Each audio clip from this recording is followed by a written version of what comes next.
कभी कभी अवसर मिलता है किसी संत महात्मा के सानिध्य में बैठकर, लेकिन हमारा जो इग्नोरेंस है, हमारे गुरुदेव कहा करते सदा, ignorance is the cousin sister of misfortune.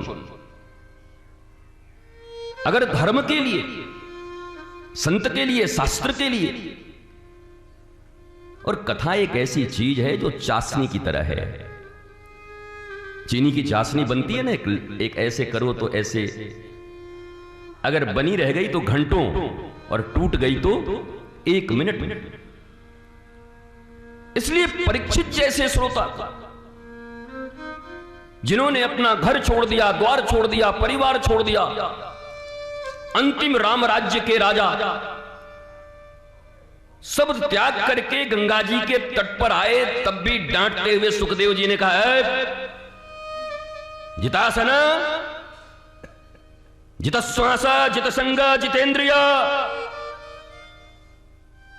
है परीक्षित, ये 4 चीजें अपने भीतर में ला, फिर बैठ कथा सुनने को।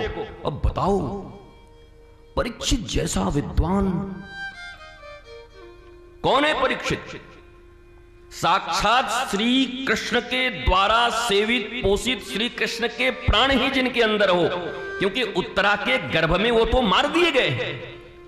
ब्रह्मास्त्र अमोघ होता है, उसका फल अमोघ होता है। अश्वत्थामा ने जब ब्रह्मास्त्र मारा तो ब्रह्मास्त्र ने अपना काम कर दिया। ब्रह्मास्त्र ने कर दिया तो ब्रह्म भी यहां बैठा हुआ था, साक्षात परब्रह्म। इसलिए तो कभी कभी कहते हैं श्रीमद् भागवत की कथा लिखने वाले भी व्यास जी भगवान के अवतार, साक्षात भगवान। कहने वाले सुखदेव जी को भी साक्षात किशोरी जी, और सुनने वाले परीक्षित भी।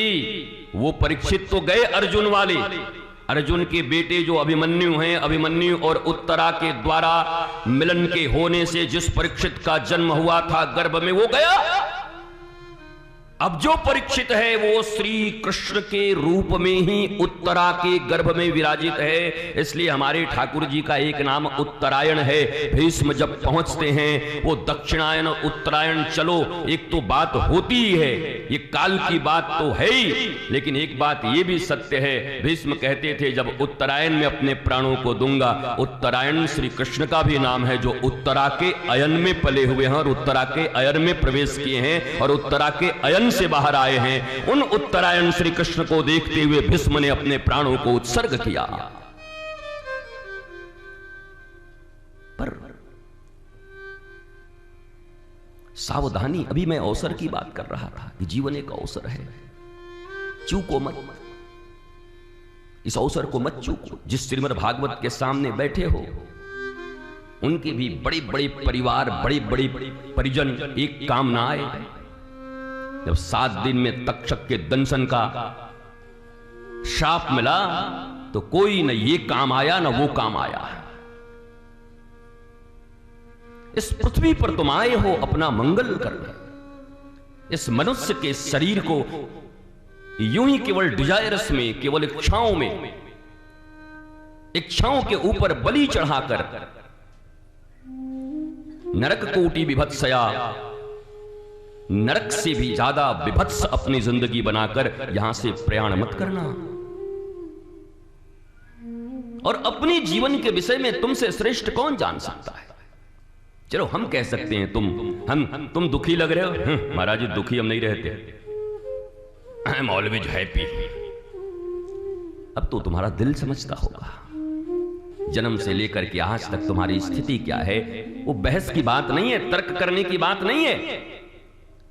और अगर तुम संतुष्ट हो अपने जीवन से तो इससे बेहतर क्या हो सकता है? एक संतुष्ट व्यक्ति अमृत पान करने बैठे तो ज्यादा अच्छे से कर सकता है, लेकिन जो परम असंतुष्ट है और संतुष्ट होने की चाहत रखता है वह भी कर सकता है, लेकिन जो असंतुष्ट तो है परंतु संत शास्त्र गुरु वचनों में उसका विश्वास नहीं है, मन मर्जी मनमौजी जिसके चाल चलन चरित्र हैं, वो यहां आकर भी कुछ ग्रहण नहीं कर सकता।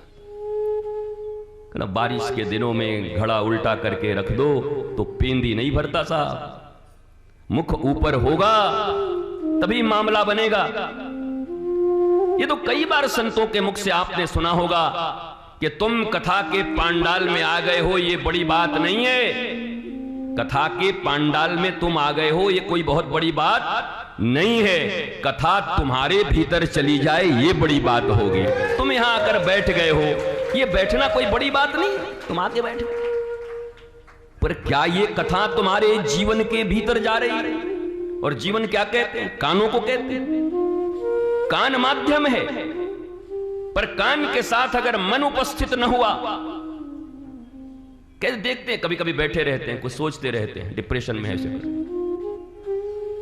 सामने से अपना आदमी कोई गुजर गया, मां ने पूछा, अरे ये तेरी बहन गई क्या? हाँ हम तो नहीं देखे। अरे तेरी आंख तो इतनी बड़ी बड़ी खुली हुई थी। बोला मन कहीं और था। आंखें खुली थी, मन नहीं था, तो जाने वाला दिखाई नहीं पड़ा। Then how is it possible कि तुम्हारे कान यहां पर हैं, शरीर यहां पर है और मन तुम्हारा यहां नहीं है, और तुम श्रोता बन गए, श्रवण कर लोगे, तुम्हारे जीवन में उसका लाभ हो जाएगा। कथा सुनकर मुक्त नहीं होते, जो कम से कम 3 घंटे के लिए मुक्त होकर आते हैं वो कथा श्रवण कर पाते हैं, उनकी व्यथा मिटती है। कथा सुनकर मुक्ति, यहां तो तुम्हारे दादा दादी 108 सुन सुन के बैठे। हम तो प्रवास करते रहते जगह जगह, वो बहुत बुजुर्ग आएंगे, बूढ़े आदमी, उनका बेटा या उनका भतीजा, महाराज जी हाँ बाबूजी 108 कथा सुन चुके हैं। बड़ी अच्छी बात है, थोड़ा आपसे अकेले में मिलेंगे। हम बैठो जी। अकेले में मिलने के बाद 75-80 साल के बाबूजी का जब दुख मैं सुनने लगता हूं, तो मुझे भी कथा पर विश्वास कम हो जाता है कि 108 कथा सुनने के बाद अगर इतना दुख है जिंदगी में, और वो भी 80-90 साल हो गए अब, और वो भी कह रहे हैं हमारे अच्छे दिन कब आएंगे महाराज जी। हम बोले आप तो ऊपर ही आएंगे, अब तो यहां तो संभावना नहीं, क्योंकि आपने तो अपनी जिंदगी जी ली। इन 70-80 सालों को किस तरह जिया आपने? क्या स्वीकार किया, क्या लिया?